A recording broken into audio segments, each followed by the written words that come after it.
It was well past midnight by the time Coate made it back to Noir, with Chronicler's limp body slung across his lacerated shoulders.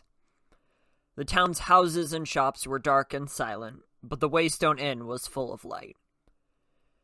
Bast stood in the doorway, practically dancing with irritation. When he spotted the approaching figure, he rushed down the street, waving a piece of paper angrily. "A note?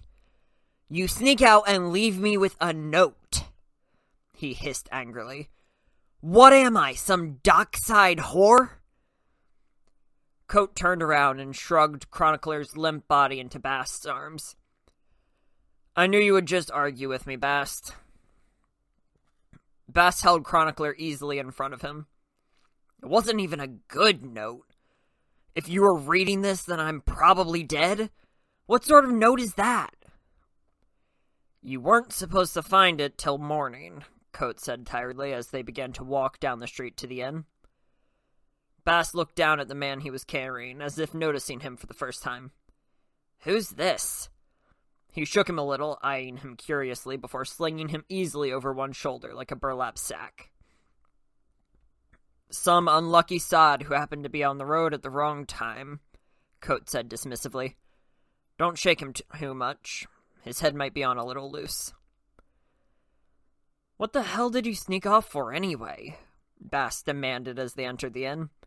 "If you're going to leave a note, it should be at least tell me what—" Bast's eyes widened as he saw Coate in the light of the inn, pale and streaked with blood and dirt. "You can go ahead and worry if you want," Coate said dryly. "It's every bit as bad as it looks." "You went out hunting for them, didn't you?" Bast hissed, then his eyes widened. "No, you kept a piece of the one Carter killed. I can't believe you. You lied to me. To me!" Coate sighed as he trudged up the stairs. "Are you upset by the lie, or by the fact that you didn't catch me at it?" he asked as he began to climb. Bast spluttered. "I'm upset that you thought you couldn't trust me." They let their conversation lapse as they opened one of the many empty rooms on the second floor, undressed Chronicler, and then tucked him snugly into bed. Coate left the man's satchel and travel sack on the floor nearby. Closing the door to the room behind him, Coate said, "I trust you, Bast, but I wanted you safe. I knew I could handle it." "I could have helped, Reshi." Bast's tone was injured. "You know I would have." "You can still help, Bast," Coate said as he made his way to his room and sat heavily on the edge of his narrow bed. "I need some stitching done." He began to unbutton his shirt.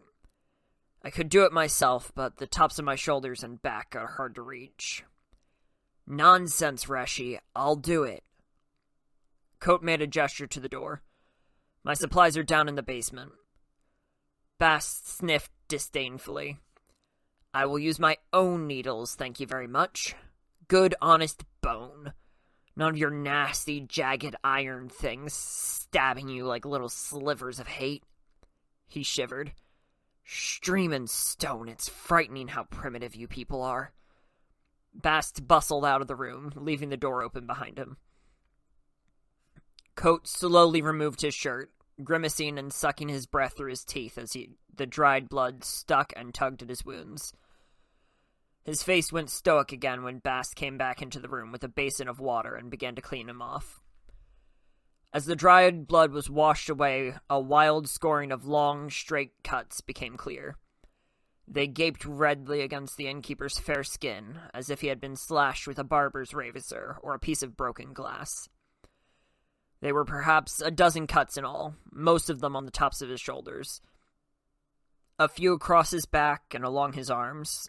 One started at the top of his head and ran down his scalp to behind his ear. "I thought you weren't supposed to bleed, Reshi," Bast said. "Bloodless and all that." "Don't believe everything you hear in stories, Bast. They lie to you." "Well, you aren't nearly as bad off as I thought," Bast said, wiping his hands clean. "Though by all rights you should have lost a piece of your ear." Were they wounded like the one that attacked Carter? Not that I could see, Coates said. How many were there? 5. 5? Bast said aghast. How many did the other fellow kill? He distracted one of them for a while, Coates said generously. An Powen, Reshi, Bast said, shaking his head as he threaded a bone needle with some thinner and finer gut. You should be dead. You should be dead twice. Coates shrugged. It's not the first time I should be dead, Bast. I'm a fair hand at avoiding it. Bast bent to his work. This'll sting a bit, he said, his hands strangely gentle. Honestly, Reshi, I can't see how you've managed to stay alive this long. Coates shrugged again and closed his eyes. Neither do I, Bast, he said. His voice was tired and gray.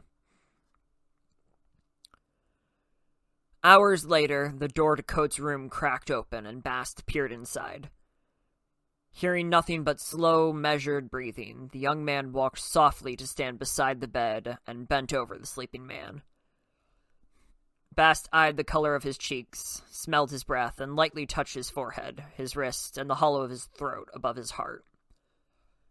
Then Bast drew a chair alongside the bed and sat, watching his master, listening to him breathe. After a moment, he reached out and brushed the unruly red hair back from his face, like a mother would with a sleeping child. Then he began to sing softly, the tune lilting and strange, almost a lullaby. How odd to watch a mortal candle, then to dwindle day by day, knowing their bright souls are tinder, and the wind will have its way. Would I could my own fire lend? What does your flickering portend? Bast's voice faded until at last he sat motionless, watching the rise and fall of his master's silent breathing through the long hours of morning's early dark.